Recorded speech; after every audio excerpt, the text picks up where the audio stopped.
ఈరోజు మనం మాట్లాడుకోబోయే cinema 'Martin supreme'. ఈ సినిమా సాధారణంగా మనం చూసే క్రీడల కథల లాగా ఉండదు. ఒక మనిషి గెలవాలన్న తపన ఎంతవరకు తీసుకెళ్తుందో చూపించే కథ ఇది. ఈ సినిమా కొంచెం భిన్నంగా ఉంటుంది. కాబట్టి ఓపికగా చూస్తేనే పూర్తిగా అర్థమవుతుంది. ఈ స్టోరీ అనేది మార్టీ అనే యువకుడి చుట్టూ కథ తిరుగుతుంది.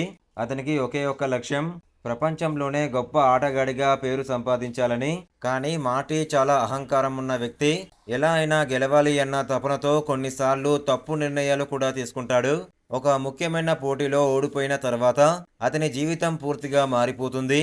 డబ్బు సమస్యలు, పేరు ప్రతిష్ట తగ్గిపోవడం, తన చుట్టూ ఉన్న వాళ్ళతో విభేదాలు అన్నీ ఒకేసారి వస్తాయి. ఆ తర్వాత మార్టీ తన తప్పులను సరిదిద్దుకున్నాడా, మళ్ళీ గెలవడానికి ప్రయత్నించాడా, చివరికి అతని లక్ష్యం నెరవేరిందా లేదా, అదే ఈ సినిమా అసలు కథ.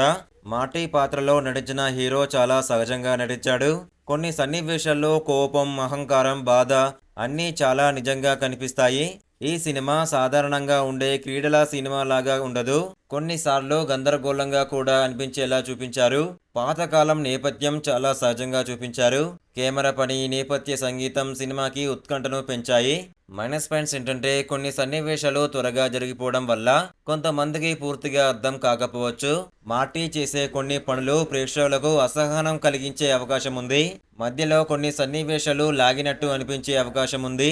కానీ పూర్తి వినోదం మాత్రమే ఆశించే వారికి కొంచెం నిరాశ కలిగించే అవకాశం ఉంది. ఈ సినిమాకు నా రేటింగ్ వచ్చేసి 5లో 3.5.